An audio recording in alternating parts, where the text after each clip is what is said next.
เมนต์ตัวไหนขนาดได้อพาร์ตเมนต์นี่แหละนี่ตัวนี้หรอแม่นบ่นี่ตัวนี้แม่นเลยเนาะรถมี2 บอลวะตัวนั้นจะอินซี่กับแมน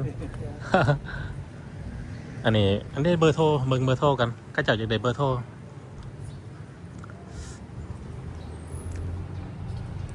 อันนี้อพาร์ตเมนต์อยู่แถวได้ก่อนนี่นะน้องบอลน้องบอล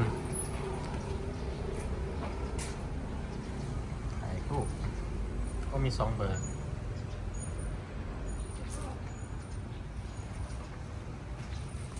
มี2 เบอร์ด้วยนะ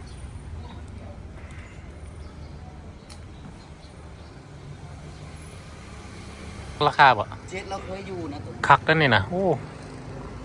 คักเลยอันนี้สำหรับคน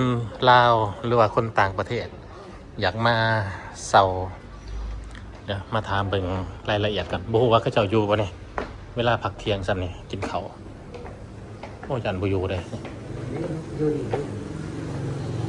สบายดี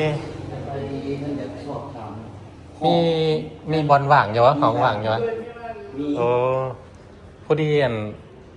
มีคนก็เจ้าอยากเซาอพาร์ตเมนต์ให้มาถามให้ทายได้เนาะได้อะไรโอเคราคาเป็นยังไงมีจักราคา750ฮะเดือนหนึ่ง750ห้องนอนทั้ง2ห้องนอนเป็น1,200อยู่ผู้เดียวตรงแมนห้องหนึ่งโดยแมนแต่ว่าเบิ่ง2ก็ได้มีห้องให้เบิ่งโอ้ได้นี่จักสั่นนี่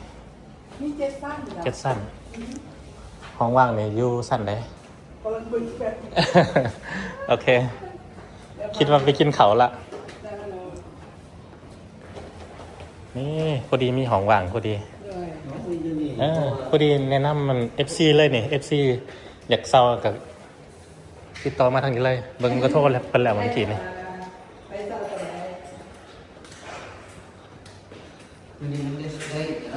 โอ้คักเนาะนี่มันใกล้โครงการหลายเด็กพวกการที่ไก่ของการเลยโครงการมันก็มาซื้อว่าได้ไหนซื้ออันนี้ผู้เบี้ยมันอยู่นี่ว่าซื้อของว่าแม่นเหรอฮะอยู่เขาจะมีสื่อสุริสาซื้ออพาร์ตเมนต์สุริสาเนาะจะขึ้นไปบ่เราไปถ่ายรูปไปทำการแป๊บเดียวไปเป็นโมเราไปมาเป็นโมคนเป็นซื้อเป็นโมก็มีคนไหมาพามาเบิ่งไหนะเพิ่นอยากเขามาเซาได้เคยเรียกหลายคนอยู่เด้อยู่ในผู้เบี้ยคือว่าไอเอกมาเท่านั้นมันลังนี่วะแล้วก็บอกราคาสู่ฟังอยู่มีคนไทยคนหนึ่งแล้วมาทานเลยอยู่สันได้ดิสันหาอันนี้สันหานะ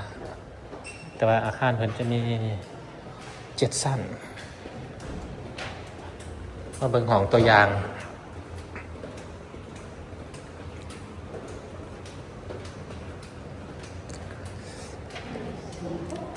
ว่าสิมาเบิ่งเบอร์โทรซื่อๆได้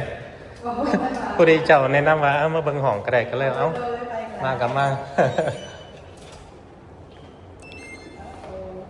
รถเกิดปะอันนี้ห้องเตียงเดียวไม่อันนี้เป็นห้องนอน1 ห้องนอนโอ้ยเตียงเดียวขอถึงพวกเขาเล่นห้องนอน1 ห้องนอนมีโต๊ะนั่งเล่นมีบอลทับแขกแบบนี้เฮือนครัวปะ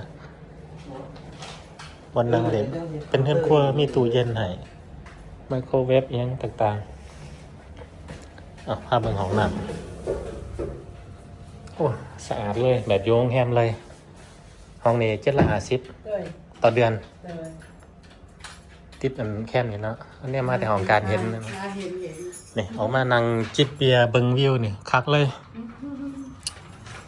มีตู้ซักผ้าให้พร้อมมีแอร์หน่วยนึงแอร์2 หน่วยเตียงกะกว้างมาตรฐานเลยโอ้เพิ่นเห็นเพิ่นต้องสนใจแท้ๆคักอันนี้ตู้ใส่เครื่องนุ่งเนาะแม่นล่ะห้องน้ำจะมี2 ครั้งเข้าอ๋อ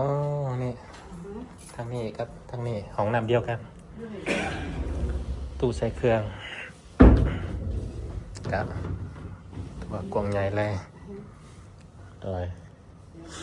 เบิ่งอีกห้องหนึงบ่ ได้ ได้ เดี๋ยวพามาเบิ่งอันนี้ก่อน ฮะโอ้มารีวิวอพาร์ตเมนต์ให้เพิ่นเลยได้นี่นะ โดยขอบใจเด้อ เครื่องไส้มีครบเครื่องครัวเนาะเฮ็ดครัวอยู่นี่เนาะ แมน นี่มีหมอยังไงหมอไฟ ให้ ฟ้า กินหมอแตงกิน เตาเฮาเด้ เอาอยู่นี่ อ๋อนี่ ด้วย มีอันนี้กาต้มน้ำหม้อหุงข้าว ด้วย ไมโครเวฟมีครบตู้เย็นขนาดใหญ่เลย มีถ้วยมีจานมีจานมีให้ครบเลย โอ้ถือว่าถือที่เครื่องลงมาอยู่ได้เลย อันเกี่ยวกับการอนามัยเด้ 3 เที่ยวต่ออาทิตย์ อ๋อโอเค แล้วก็ค่าน้ำฟรีมีแต่ค่าไฟเสียเอง ค่าไฟเสียเองค่าน้ำฟรี Smart TV อินเทอร์เน็ต อินเทอร์เน็ต ฟรี ด้วย มีสมาร์ททีวีให้พร้อม อือฮะ โอ้ขัดเลย พี่น้องคุณมาสัญหาเนาะห้องคือกันไหมอะไร ตั้งแต่เตียงนี่สิเนาะ คือกันเลย อืม แป๊บนึงเดี๋ยวพาไปเป็นอีกหน่อยเนาะเอา นี่สัญหา อืมอันนี้สอง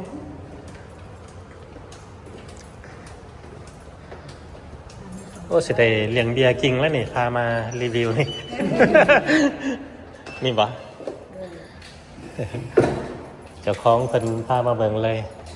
เอาคิดว่าสิมาเอาเบอร์โทรซื่อๆให้เพิ่นโทรผู้พันเองว่าซั่นอันนี้ราคาพันเท่าไหร่ก่อน จากที่การอันนี้แมนวิวทางใน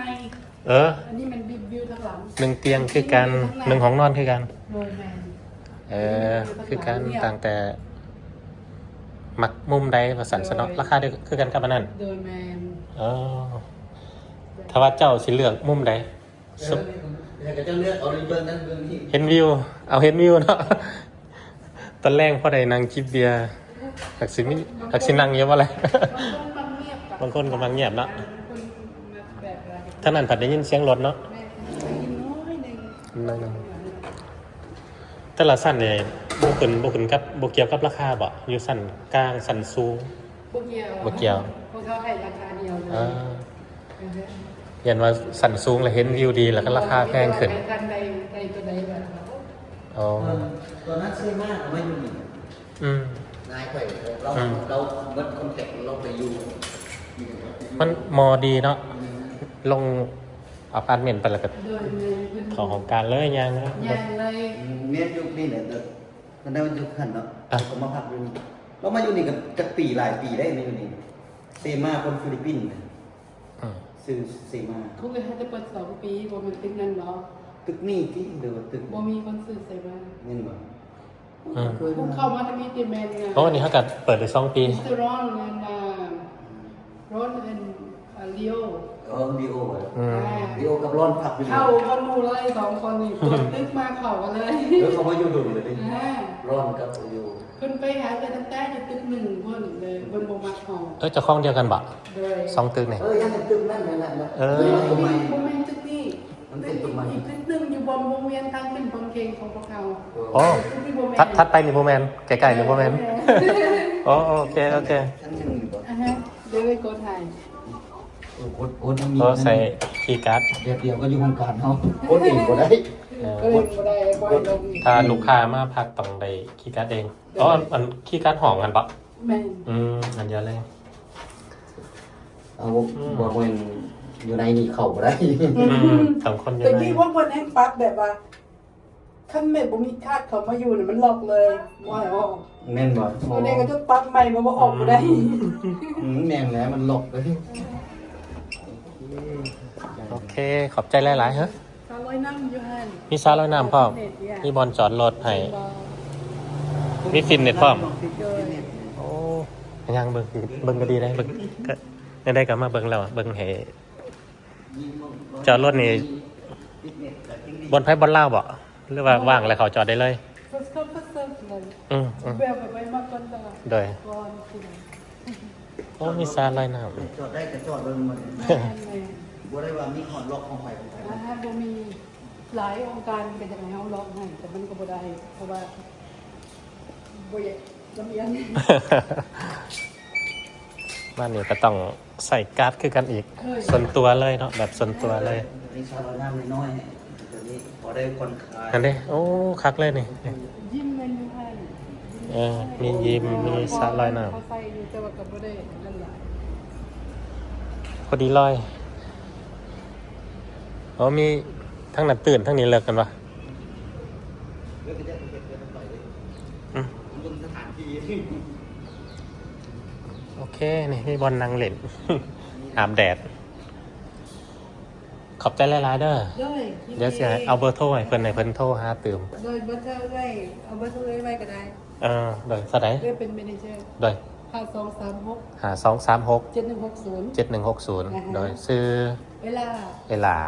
เป็นกำลังหาที่พัก โดยได้ไว้มี2บอลแล้วถ้าบ่มักอยู่นี่อีกบอลหนึงอยู่วงเวียนหั่น วงเวียน ฮะ ตัวที่คุยว่าวันนี้อยู่นี่ไป คือกันเลยมาตรฐานเดียวเพราะว่าเลยกระเบิงเบิด2ตึก ตัวนั้นเป็นสีเทาเลยปึ๊บตัวนั้นกับสีเทา โอเค สิไข่ทุกเวทั้งหน้าทางเลยได้บ่แม่นทั้งหลัง อันนี้ก็คืออพาร์ตเมนต์ที่เฮามาเบิ่งเมื่อกี้เนาะหลังนี้มี7ชั้นคักหลายเนาะคักหลาย